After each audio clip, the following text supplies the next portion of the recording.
Versículo para memorizar. Mas el Consolador, el Espíritu Santo, el cual el Padre enviará en mi nombre, Él os enseñará todas las cosas, y os recordará todas las cosas que os he dicho. Juan capítulo 14, versículo 26. Lección 9 del 10 de diciembre de 2022. ¿El Espíritu Santo es una fuerza activa? Objetivo: comprender que el Espíritu Santo es una entidad y no una fuerza activa. Como ayudante de Dios, posee capacidad de análisis, tiene libertad para tomar decisiones e influye en nosotros para que hagamos la voluntad del Padre. Lectura bíblica. Juan capítulo 16, versículos 12 al 15. Aún tengo muchas cosas que deciros, mas ahora no las podéis llevar. Pero cuando viniere aquel Espíritu de verdad, Él os guiará a toda verdad, porque no hablará de sí mismo, sino que hablará todo lo que oyere, y os hará saber las cosas que han de venir. Él me glorificará, porque tomará de lo mío y os lo hará saber. Todo lo que tiene el Padre, mío es. Por eso dije que tomará de lo mío y os lo hará saber. Material exegético. Es sorprendente que la idea de que el Espíritu Santo es una fuerza activa, una energía motivadora como algunos le llaman, esté ganando terreno en muchos grupos religiosos. Pareciera que los argumentos que presentan son contundentes, sin embargo creemos que se hace uso inadecuado de algunas palabras bíblicas. Según esta idea, se considera que hasta cierto punto el Espíritu Santo puede compararse con la electricidad, la cual es una fuerza que puede emplearse para una variedad de funciones. Uno de los argumentos que utilizan es el significado de la palabra ruaj, utilizada en la lengua hebrea para referirse al Espíritu Santo. Esta palabra significa hálito, viento o vida. Por otra parte, la palabra griega pneuma se interpreta como viento, con lo que asumen que, como el viento es una fuerza activa, pues puede mover las cosas y se puede sentir su presencia, así también sucede con el Espíritu Santo. Otro de los argumentos que utilizan hace referencia a las palabras que el Señor Jesús dice a sus discípulos: hasta que seáis investidos de la potencia de lo alto, y recibiréis la virtud, poder, del Espíritu Santo. Lucas capítulo 24, versículo 49.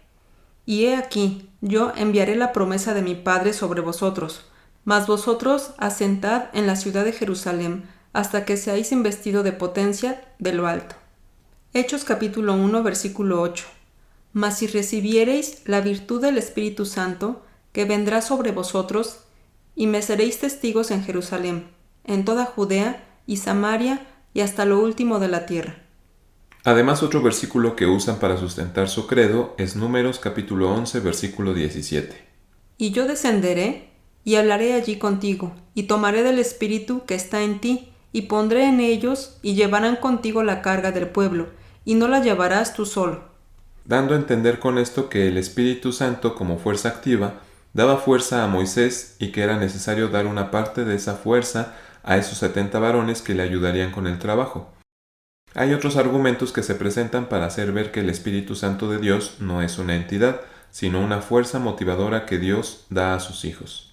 La Iglesia de Dios israelita cree y sostiene que el Espíritu Santo es una entidad que fue creada por Dios y que puede manifestarse en muchas formas en el ser humano.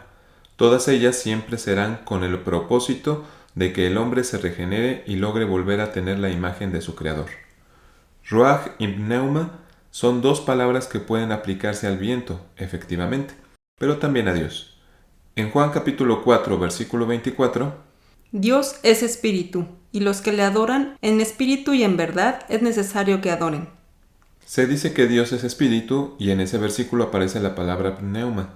Sin embargo, ahí no se habla de una fuerza activa, sino de un ser. A los ángeles también se les aplica el término pneuma y ruaj, y estos son entidades con voluntad propia, pero sujetos a Dios. Salmo 104, versículo 4. El que hace a sus ángeles espíritus, sus ministros al fuego flameante. Hebreos capítulo 1, versículo 7. Y ciertamente de los ángeles dice: el que hace a sus ángeles espíritus, y a sus ministros llama de fuego. En Apocalipsis capítulo 2, versículo 7, El que tiene oído, oiga lo que el Espíritu dice a las iglesias. Al que venciere, daré a comer del árbol de la vida, el cual está en medio del paraíso de Dios. y otros versículos similares también se utiliza el término pneuma y se refiere a seres, no a fuerzas. El Señor Jesús declaró que al irse con el Padre no dejaría huérfanos a sus discípulos, sino que enviaría a un consolador. Juan capítulo 14 versículos 16 y 17. Y yo rogaré al Padre, y os dará otro consolador, para que esté con vosotros para siempre, al Espíritu de verdad, al cual el mundo no puede recibir porque no le ve ni le conoce, mas vosotros le conocéis, porque está con vosotros y será en vosotros. Quien tendría como una de sus funciones guiarlos a toda verdad. A través de los dones otorgados por el Espíritu Santo, se puede redarguir al mundo de pecado. Juan capítulo 16, versículos 7 y 8.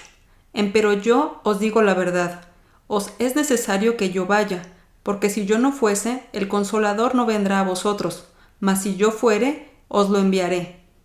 Y cuando él viniere, redarguirá al mundo de pecado, y de justicia y de juicio. Función que no podría realizar una fuerza activa sin motivación propia, sin emociones y sin capacidad de razonar. Moisés contaba con el Espíritu de Dios. Fue un hombre que fue guiado y enseñado por Dios mediante su Santo Espíritu. Y este Espíritu fue dado también a quienes iban a colaborar en la obra salvadora de Israel, es decir, que el mismo Espíritu que guiaba a Moisés iba a guiar a los 70 varones que lo habrían de ayudar, ya que una de las funciones del Espíritu Santo es precisamente guiarnos a toda verdad. Reiteramos, el Espíritu Santo se manifiesta de muchas formas, pero cada una de ellas siempre será con el propósito de regenerar al hombre, y Dios lo da a quien le obedece. Hechos capítulo 5 versículo 32. Y nosotros somos testigos suyos de estas cosas, y también el Espíritu Santo, el cual ha dado Dios a los que le obedecen. Amados hermanos, el Espíritu Santo es un ser y posee habilidades, capacidades, raciocinio, y nos enseña a hacer la voluntad divina. Actúa como la voz de nuestra conciencia, por lo que de ninguna manera podemos decir que es una fuerza activa sin voluntad propia. Efesios capítulo 4 versículo 30. Y no contristéis al Espíritu Santo de Dios, con el cual estáis sellados para el día de la redención. Romanos capítulo 8 versículo 26. Y asimismo también el Espíritu ayuda nuestra flaqueza, porque qué hemos de pedir como conviene, no lo sabemos, sino que el Espíritu pide por nosotros con gemidos indecibles.